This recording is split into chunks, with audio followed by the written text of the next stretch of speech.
के प्रिय छात्रों नमस्कार। मैं डॉक्टर विद्यानिधि आचार्य आपके क्लास में रुचिरा भाग 1 से षष्ठ पाठ समुद्र तट लेकर के आया हूं। और षष्ठ पाठ समुद्र तट को देखने के लिए आपको सबसे पहले क्या करना होगा, तृतीया और चतुर्थी विभक्ति के रूप को देखना होगा। और तृतीया विभक्ति ये है, चतुर्थी विभक्ति ये है। इन विभक्तियों को देखना होगा। ये तृतीया विभक्ति है, ये चतुर्थी विभक्ति है। इन तृतीया और चतुर्थी विभक्ति का हम यहाँ पर बार बार प्रयोग करेंगे। और इस रूप को पहले देख लीजिए। आपने बालिका बालको बालिका, बालिका बालिके बालिका ये पढ़ा हुआ है। द्वितीय विभक्ति बालकम बालको बालिकांतर, यहाँ बालिका बालिके बालिका। ठीक उसी तरह से बालकेन बालकाभ्याम बालकैः बालकाय बालकाभ्याम बालकेभ्यः बालकात् बालकाभ्याम बालकेभ्यः बालकस्य बालकयोः बालकानां बालके बालकयोः बालकेषु। हे बालक, हे बालकौ, हे बालकाः। ठीक उसी तरह से बालिका बालिके बालिकाः बालिकां बालिके बालिकाः बालिकयाः बालिकाभ्यां बालिकाभिः बालिकायै बालिकाभ्यां बालिकाभ्यः बालिकाय कायै बालिकाभ्यां बालिकाभ्यः बालिकायाः बालिकाभ्यां बालिकाभ्यः बालिकायाः बालिकयोः बालिकानां बालिकायां बालिकाय बालिकयोः बालिकासु। हे बालिके, हे बालिके, हे बालिका। तो मैंने प्रथमा ये पुल्लिंग शब्द और स्त्रीलिंग शब्द रखा। पुल्लिंग स्त्रीलिंग के लिए मैंने आपके सामने ये बता दिया। तृतीया विभक्ति चतुर्थी विभक्ति, यहाँ पर तृतीय विभक्ति चतुर्थी विभक्ति, इसका समुद्र तट पाठ में प्रयोग देखेंगे। और इस पाठ को सबसे पहले देखिए। पाठ क्या है? समुद्र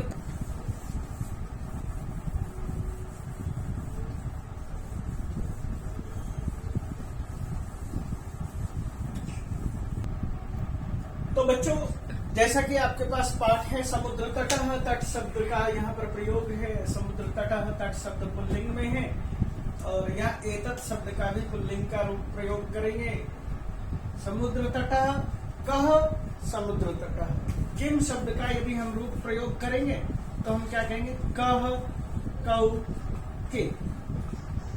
एषः, एषः कह, एषः समुद्र तट। हम इस तरह से प्रयोग करेंगे। यह क्या है? यह समुद्र तट है। अत्र, अत्र का मतलब एतस्मिन्।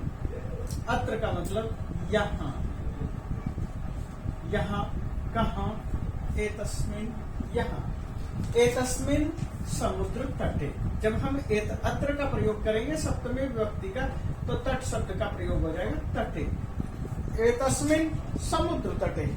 अत्र यहाँ। जनः लोग, जनः जनौ जना। आपने बालका बालको बालका देखा।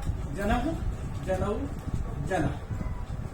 यहाँ बहुत सारे लोग पर्यटनाय घूमने के लिए आगच्छन्ति। ये बहुत सारे लोग हैं इसलिए आगच्छन्ति। यदि एक होता तो आगच्छति, दो होते तो आगच्छत। बहुत सारे हैं इसलिए आगच्छन्ति। अत्र, अत्र कुत्र? अत्र समुद्र तटे। इस समुद्र तट के पास जनाः पर्यटनाय आगच्छन्ति। पर्यटनम किं भवति? भ्रमणम, घूमना। पर्यटन के लिए आते हैं, घूमने के लिए आते हैं। केचन तरंगै क्रीडन्ति। केचन, यहाँ शब्द प्रयोग है के, ये है, प्लस चन शब्द का प्रयोग किया है खूबसूरती के लिए। कुछ लोग समुद्र तटई, समुद्र तट पर, समुद्र तटे तरंगई, तरंगों से। तरंग क्या होता है? तरंगम तो बहुवचन है तरंगई। तरंग के द्वारा, यह जैसे एतई है तरंगई, तृतीय विभक्ति का बहुवचन। केचन तरंगई, कुछ लोग तरंगों के द्वारा क्रीडन्ति, खेलते हैं। केचन, केचन का मतलब क्या है? केचन जनाः तरंगै क्रीडन्ति। तरंगों से खेलते हैं, लहरों में खेलते हैं, लहरों के साथ खेलते हैं। केचन च और कुछ लोग, केचन जन और कुछ लोग, नौका भी, वहां पर नौका विहार भी होता है, नौका भी, हमने तृतीय विभक्ति बालिका भी लिखा था, नौका भी, नाव से जल विहारम कुर्वन्ति, जल विहार करते हैं, किम कुर्वन्ति, जल विहारम कुर्वन्ति। जल विहार क्या होता है, जलेषु विहारम, जल विहारम, जलेषु अटनम, जलेषु पर्यटनम, जल विहार।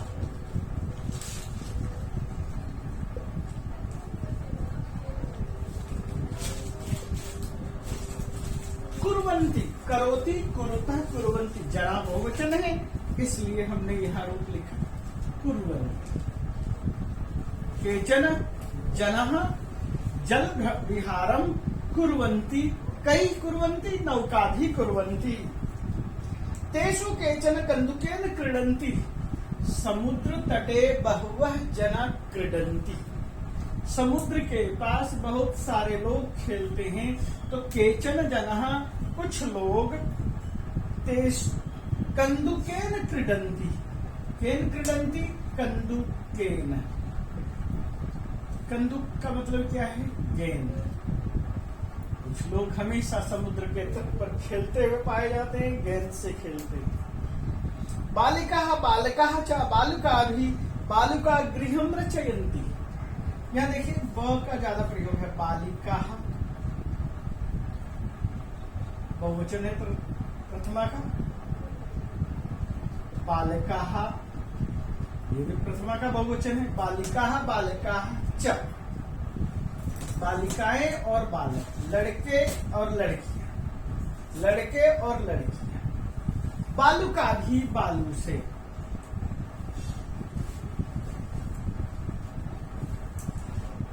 बालू से, बालू का मतलब क्या है, रेत से।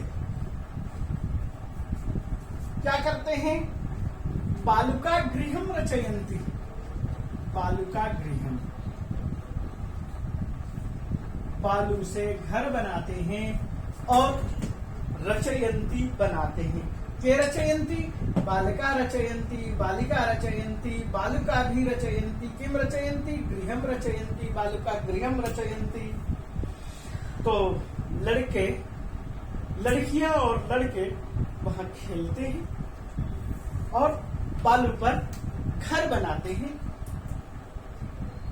समुद्र तट, आगे क्या कहते हैं, मध्य मध्य तरंगा बालुका गृहम, मध्य मध्य। और उसके बाद क्या होता है, तो वो खेलते तो हैं लेकिन इसी बीच में बार बार जल की लहरें आती है।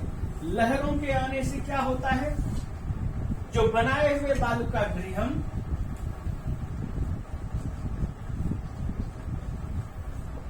उन्होंने बालुका गृहम रचितवान, बालुका का घर बना दिया, लेकिन जब पानी की तरंगें आती है, पानी की लहरें आती है, बालुका मध्य मध्य बीच बीच में तरंगा लहरें, बालुका गृहम प्रवाहयन्ति, प्रवाहयन्ति, प्रवाहित कर देती हैं, बहा देती हैं। आपने बिल्डिंग बना दी, मकान बना दिया, ईट वो क्या कहते हैं, मिट्टी का ढेर इकट्ठा कर दिया, लेकिन वो बालू का ढेर जो इकट्ठा कर दिया, जब पानी की लहरें आएगी वो समतल हो जाती है, बराबर हो जाती है, बीच बीच में लहरें आती रहती है। ऐसा क्रीड़ा प्रचलती एवं, ऐसा क्रीड़ा, क्रीड़ा का मतलब खेल, स्त्रीलिंग है, ऐसा इसलिए यह स्त्रीलिंग का प्रयोग। यह खेल प्रचलती, यह खेल सदैव हमेशा चलती रहती है, यह खेल चलता रहता है। खेल इस तरह की क्रीड़ा चलती रहती है, इस तरह का खेल चलता ही रहता है। समुद्र तट न केवलम पर्यटन स्थानानि, समुद्र तट जो होते हैं, समुद्र तट का बहुवचन करेंगे तो समुद्र तट, समुद्र तट न केवलम पर्यटन स्थानानि, स्थानम स्थाने स्थानानि, ये केवल पर्यटन स्थल ही नहीं होते। अत्र मत्स्य जीविनः अपि स्वजीविकां चालयन्ति, अत्र यहाँ मत्स्य जीवी न ये शब्द था। जीवी, जीविनौ, जीविना, हम ये प्रयोग करते हैं जीवी का बहुवचन जीविनी। मत्स्य जीविनः, मत्स्य जीविनः के भवन्ति, ये मत्स्यम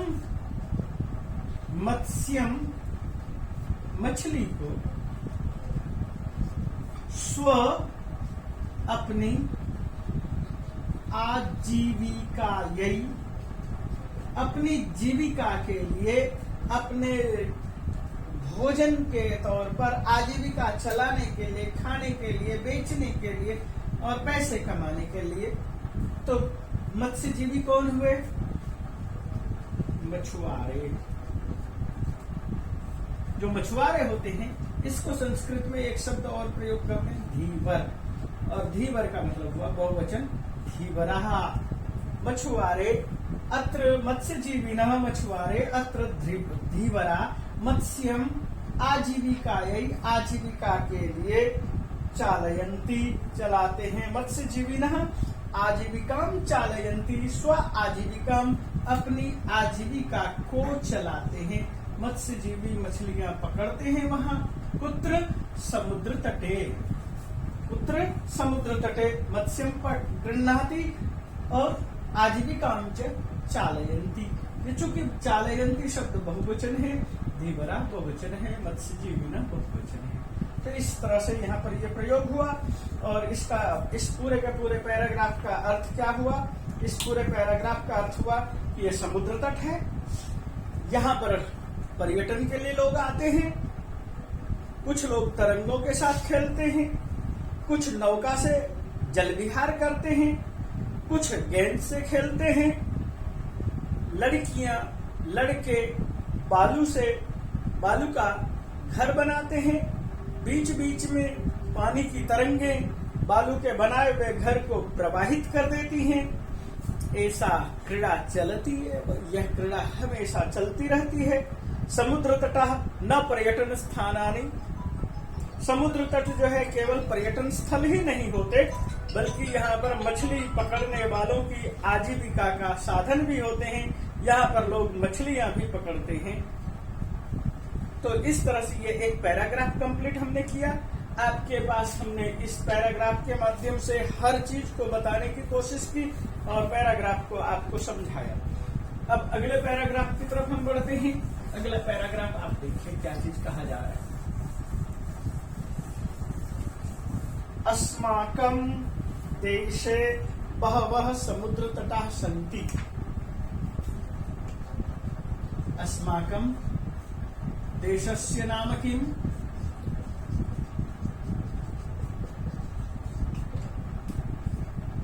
भारत।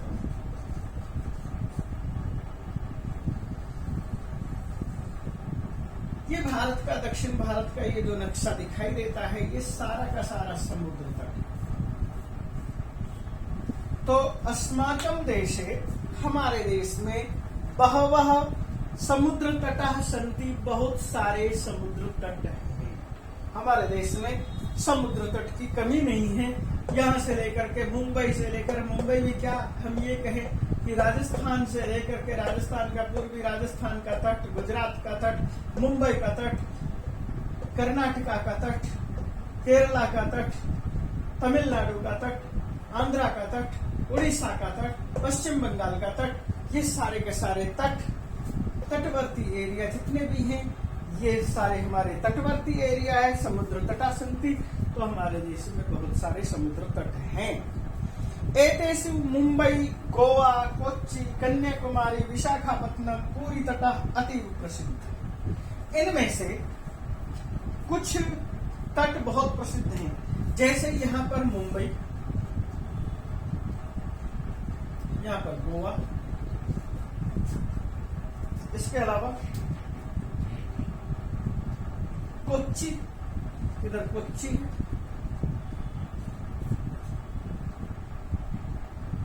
और क्या चीज कहते हैं, विशाखापत्तनम, विशाखापत्तनम है, पुरी है, ये जो है प्रसिद्ध समुद्र तट हैं। और इन समुद्र तटों पर क्या हो रहा है, एषु प्रसिद्धा समुद्र तटः सन्ति, अतीव प्रसिद्धा सन्ति, ये बहुत ज्यादा प्रसिद्ध है।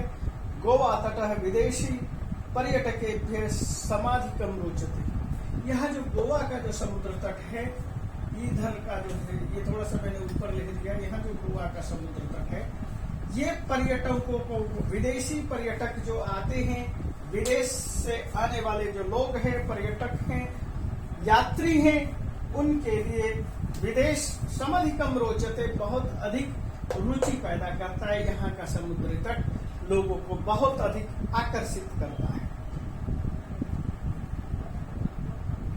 विशाखापत्तनम तटः वैदेशिक व्यापाराय प्रसिद्ध है। जो विशाखापत्तनम है, विशाखापत्तनम, पत्तनम का मतलब ही है वह पत्तन, जहाँ पर बड़े बड़े जहाज आकर लगते हैं, ऐसे वो विशाखा जगह, विशाखापत्तनम जो है उद्योग के लिए, व्यापार के लिए, विदेशी व्यापार के लिए, विदेशी पर्यटकों के व्यापार के लिए प्रसिद्ध है। कोच्चि तटः नारिकेल, और कोच्चि का जो तट है, नारियल के पेड़ और नारियल की चीजों के, नारियल के उत्पाद के लिए जायते, जाना जाता है। यह एक क्रिया हम प्रयोग कर रहे हैं, जायते, जाना जाता है। द्विवचन होगा जायेते, बहुवचन होगा ज्ञायन्ते, ज्ञायसे, ज्ञायेथे, ज्ञायध्वे, ज्ञाये, ज्ञायामहे, ज्ञायामहे। सेम उसी तरह से सेवते, सेवेते, सेवन्ते, सेवसे, सेविथे, सेवध्वे, सेवे, सेवावहे, सेवामहे। तो इस तरह से हम रूपों को देख सकते हैं। आगे कहते हैं, मुंबई नगरस्य जुहू तटे सर्वे जना स्वैरम विरहंती। जो मुंबई का तट है, मुंबई तट के आसपास जुहू का जो तट है, समुद्र का किनारा है, जुहू का किनारा बीच है, वह और चौपाटी बीच, ये दोनों के दोनों बहुत प्रसिद्ध हैं। यहाँ पर मनोविहारार्थम, मनोविहार के लिए सर्वे जना आगच्छन्ति, विहरन्ति, विचरन्ति, आते हैं और विचरण करते हैं। चेन्नई नगरस्य मेरीना तटः देशस्य समुद्र तटेषु दीर्घतम। और उसके बाद क्या कह रहे हैं, ये जुहू का के विषय में जानकारी दे दी, गोवा के विषय में जानकारी दी, कोच्चि और विशाखापत्तनम, पुरी के विषय में जानकारी दी। अब ये कहते हैं कि यहाँ का जो समुद्र तटी एरिया है, जिसको कि हम चेन्नई नगर कह रहे हैं, चेन्नई नगर का जो है मेरीना बीच है। ये जो मेरीना बीच है, ये मेरीना तट है, ये बहुत ही अधिक प्रसिद्ध है।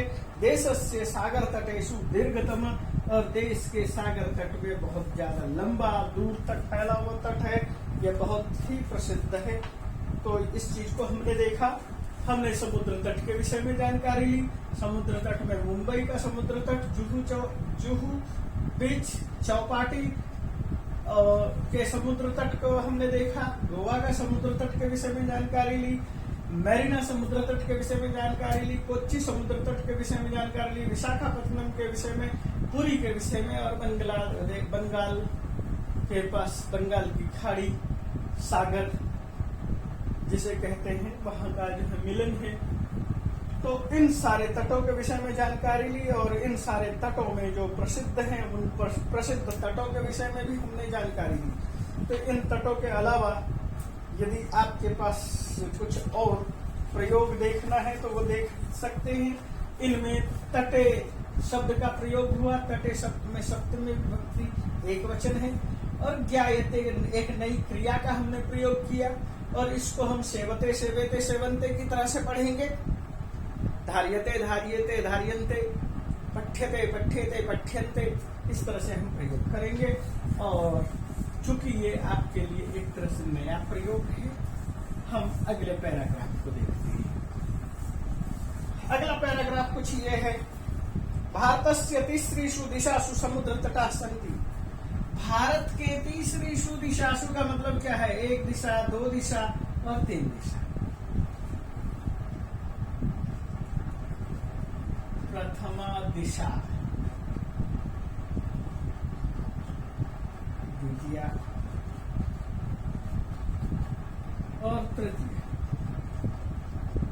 तृतीयासु दिशासु दिक्, तीन दिशाएं हैं। तीसरेषु दिशासु, तीनों दिशाओं में समुद्र तट सन्ति, समुद्र तट है अरब सागर,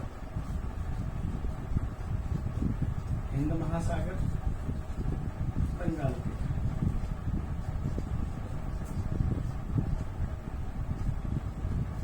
ये हमारे समुद्र तट हैं। इन चीजों को हमें देखना है। भारत के तीनों दिशाओं में समुद्र तट है। अस्मात् एव कारणात् भारत देश प्रायद्वीपः। अस्मात् कारणात् इसलिए, तीनों दिशाओं में समुद्र तट होने की वजह से यह प्रायः द्वीप कहलाता है। प्रायद्वीप, प्रायद्वीप समझ में आ गया होगा। इसको हम प्रायद्वीप कहते हैं। और यहाँ पर कथ्यते प्रयोग किया है। कथ्यते, कथ्यते, कथ्यन्ते, कथ्यसे, कथ्येते, कथ्यद्वे, कथ्ये, कथ्यावहे, कथ्यामहे। तो हम इसको क्या कहते हैं? प्रायद्वीप कहते हैं। क्यों प्रायद्वीप कहते हैं? क्योंकि तीन दिशाएं हैं। भारत की तीन दिशाओं में समुद्र तट है, बाकी ऊपर के ओर हिमालय पर्वत है। पूर्व दिशायां बंगोप सागर, दक्षिण दिशायां हिंद महासागर, पश्चिम दिशायां अरब सागर। पूर्व दिशा है ये है बंगाल की खाड़ी।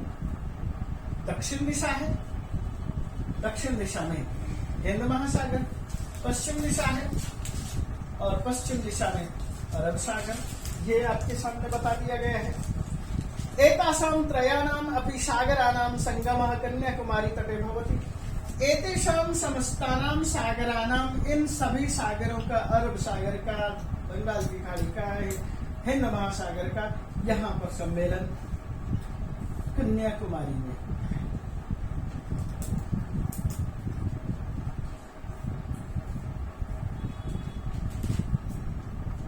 अत्र पूर्णिमायां चंद्रोदय भवति। यहाँ पूर्णिमा में चंद्रोदय होता है। और सूर्यास्तम च, एक शब्द है चंद्रोदय और एक शब्द है सूर्यास्त। इनको देखिए, व्याकरण की दृष्टि से आपको क्या समझ में आता है, इसको समझने की कोशिश करिए। सूर्य प्लस उदय, सूर्योदय। चंद्र प्लस उदय, चंद्रोदय। वेद प्लस उपदेश,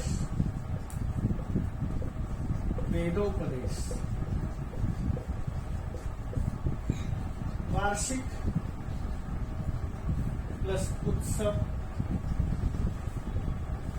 वार्षिकोत्सव। आपने सब जगह देखा अ प्लस उ बराबर ओ, इसे कहते हैं गुण संधि। हमने ये संधि दिखाई आपके पास। इन चीजों को देखो, सूर्योदय, चंद्रोदय है तो शब्द आपने पढ़ा। एक सूर्यास्त शब्द था, हम उसको भी देख लेते हैं। सूर्य प्लस अस्त, सूर्यास्त।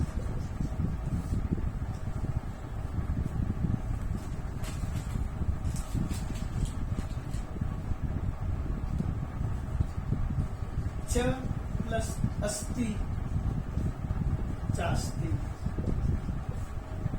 न प्लस अस्ति, नास्ति। विद्या प्लस अर्थी, विद्यार्थी। हिम प्लस आलय, हिमालय। देव प्लस आलय, देवालय। हमने यहां पर क्या देखा? अ जोड़ अ धन अ कहो या अ प्लस अ बराबर आ, इसको कहेंगे दीर्घ संधि। हमने इन चीजों को यहाँ पर देखा, हमने जाना। यदि इनमें आपको कभी भी डाउट होता है, मैं हमेशा हाजिर हूं। आगे देखते हैं क्या कुछ चीजें प्रयोग कर रहे हैं यहाँ पर। तो अत्र यहाँ व्यबद्धात्र पूर्णिमायाम, पूर्णिमा में, जैसे पूर्णिमा शब्द का पूर्णिमायाम, बालिका शब्द हमने लिखा था सप्तमी विभक्ति एक वचन में, याद कीजिए बालिकायाम। तो चंद्रोदय सूर्यास्तम च युगपद द्रष्टुम शक्यते। हम चंद्रोदय और युग, चंद्रोदय और सूर्यास्त, एक तरफ चांद का निकलना, एक तरफ सूर्य का ढलना, दोनों युगपथ एक साथ, युगपथ एक साथ देख सकते हैं। एक तरफ से सूर्योदय हो रहा है, एक तरफ से चंद्रोदय हो रहा है, इन दोनों चीजों को हम एक साथ देख सकते हैं। द्रष्टुम शक्यते, यहाँ पर द्रष्टुम शब्द का प्रयोग है, थोड़ा सा इस चीज पर भी देख लेते हैं। द्रष्टुम क्या है? दृश्य प्लस तुमुन, द्रष्टुम। तुमुन प्रत्यय के लिए का अर्थ में प्रयोग होता है, के लिए, ये तुमुन प्रत्यय है।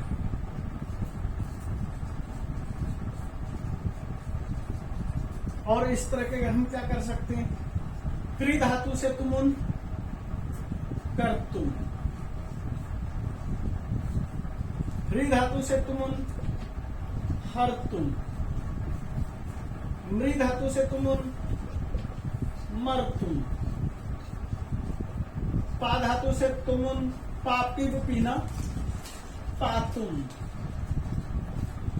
गम धातु गम जाना, गच्छति गच्छत गच्छन्ति बनाते हैं, गंतुम,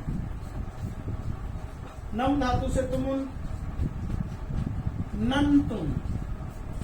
तो हमने इस तरह के रूपों को भी देखना है, साथ में चलना है, जिससे कि आपको समझ में आते रहे। ये धीरे धीरे ये प्रकृति है, ये प्रत्यय है, ये रूप होते हैं। और इन चीजों का हमने प्रयोग देखा। इन प्रयोगों को देखने के बाद मैं आपके सामने ज्ञायते ज्ञायते ज्ञायन्ते का रूप आपके पास दिखाया, और उसी तरह के रूप को मैं थोड़ा सा और शक्यते शक्यते शक्यन्ते प्रयोग कर दिया है। तो मैं शक्यते का प्रयोग यहाँ पर बोर्ड पर लिख रहा हूँ। थोड़ा सा इसे गंभीरता से देखें और इस पाठ को फिर हम धीरे धीरे समाप्त करते हैं। शक्यते, शक्य से, शक्य।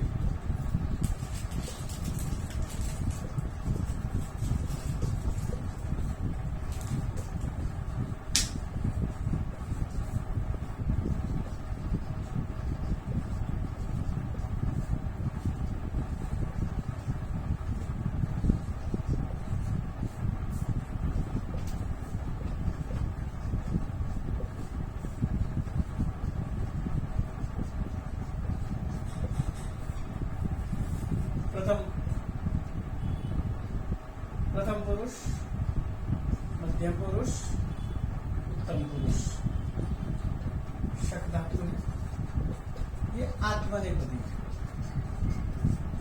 हमने पठती पठता पठंती परस्मैपदी पढ़ा है, तो आत्मनेपदी भी पढ़ने में आ रहा है, तो उसे भी पढ़ लेना, जान लेना चाहिए कि आत्मनेपदी में हम किस तरह के रूपों का प्रयोग करेंगे। शक्यते शक्यते शक्यते सकते, शक्यते का अर्थ होगा सकते। तो इस तरह से हमने इस पाठ को पूरा किया है। पाठ को पूरा करने के बाद हम इसके कुछ प्रश्नोत्तर को देख रहे हैं। इस प्रश्नोत्तर को भी साथ के साथ देखते चलते हैं। क्या है प्रश्नोत्तर?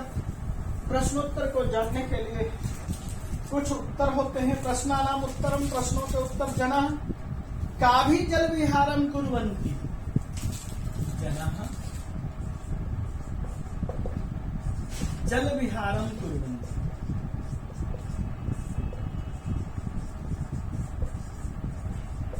जल विहार करते हैं। काभी किससे? नौका।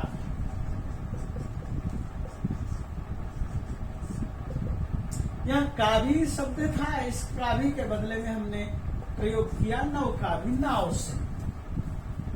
भारतस्य दीर्घतम समुद्र तटः कः? भारतस्य दीर्घतम समुद्र तटः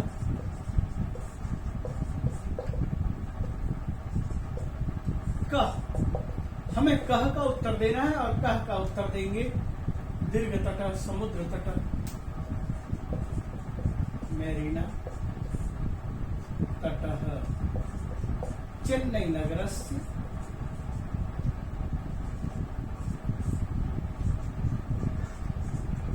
चेन्नई नगरस्य समुद्र तटः मेरीना तटः। हम ये लिखेंगे कह का उत्तर तटः। जनः कुत्र स्वैरं विहरन्ति? जनः कुत्र, यहाँ कुत्र का हम उत्तर देंगे स्वैरम, मन चाह, विहरन्ति विहार करते हैं। तो कुत्र का उत्तर था क्या? जुहू तटे, मुंबई के जुहू तट पर। बालिका बालिका भी किम रचयन्ति? बालिका बालिका भी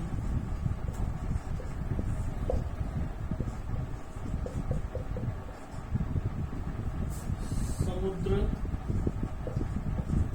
तटे किम रचयन्ति?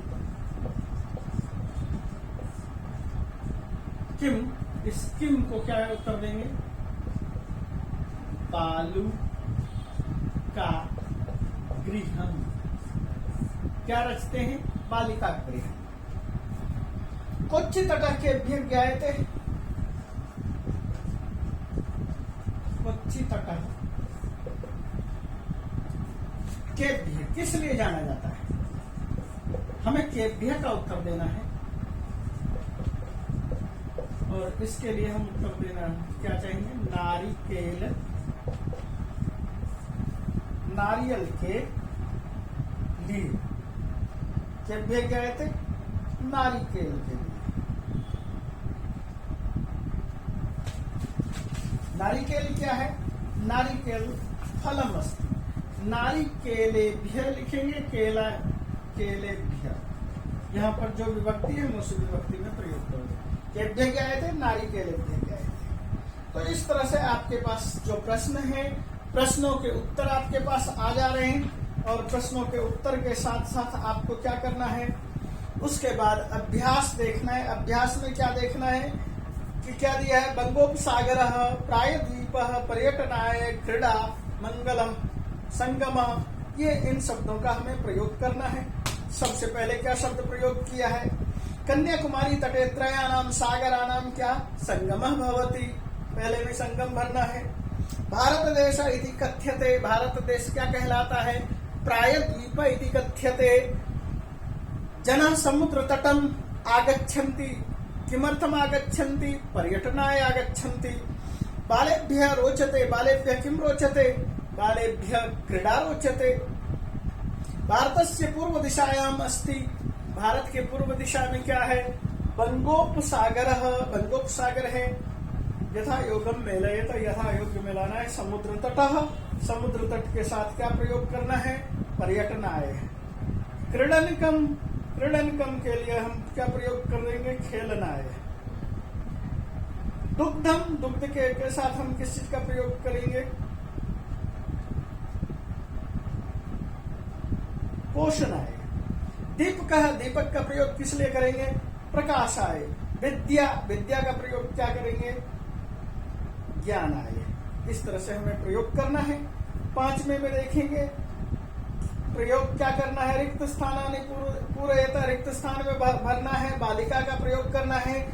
सह है, सह के साथ तृतीय विभक्ति का प्रयोग करेंगे। सह के साथ तृतीय विभक्ति कैसे प्रयोग करेंगे? इस चीज को देखिए। हमने इस सबसे पहले शुरू में ही इन रूपों को आपके सामने रखा और उन रूप को सह के योग में हमेशा तृतीय विभक्ति होती है।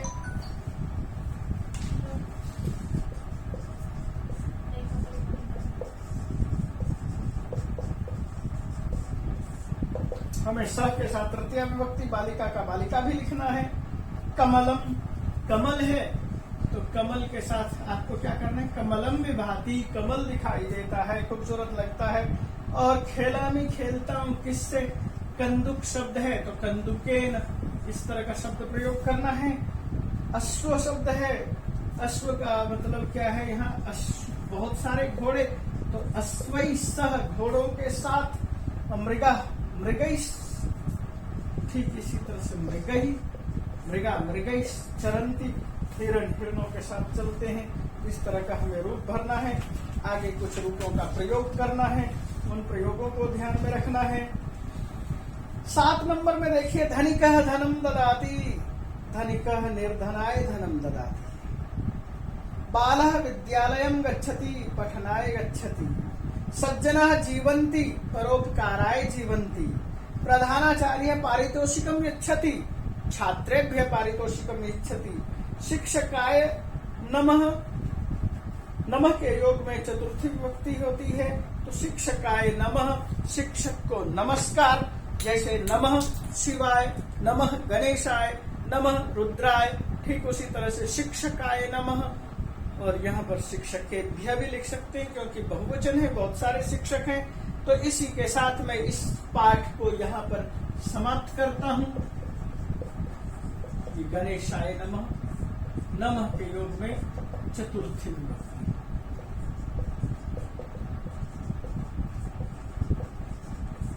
मुझे लगता है ये पाठ आपको सबको समझ में आ गया होगा। इस पाठ को मैं यहीं पर विराम दे रहा हूँ। बच्चों धन्यवाद।